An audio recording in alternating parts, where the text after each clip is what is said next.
গল্প সবরের শেষ ঠিকানা। আব্দুল্লাহ একজন দরিদ্র যুবক। তার স্বপ্ন ছিল ভালো এক ব্যবসায়ী হওয়া, কিন্তু টাকা নেই, পরিচয় নেই, কেবল আছে আল্লাহর উপর ভরসা আর পরিশ্রম।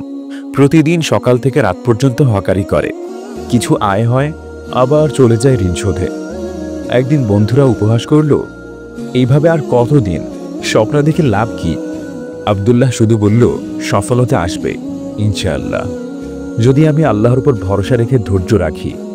রাতে সে সেজদায় গিয়েও বলল, হে আল্লাহ, আমি চেষ্টা করছি, তুমি শুধু জানো আমার কষ্ট।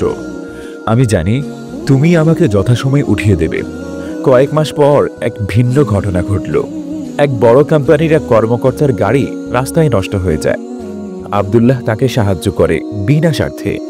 ওই কর্মকর্তা তার সততা দেখে তার দোকানের জন্য একজন বিশ্বাসযোগ্য সরবরাহকারী খুঁজছিলেন।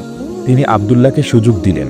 সেখান থেকে শুরু হয় আব্দুল্লাহর জীবনের মোড় ঘুরানোর সময়। ধীরে ধীরে সে বড় হয়ে ওঠে, নিজের দোকান, কর্মচারী, সম্মান সবকিছুই পায়। কিন্তু সে ভুলেনি কে তাকে এই সফলতা দিয়েছে।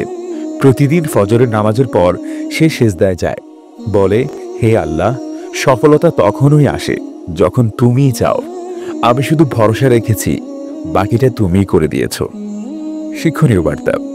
সফলতা কখন আসবে আমরা জানি না, কিন্তু আল্লাহ জানেন কখন কি প্রয়োজন।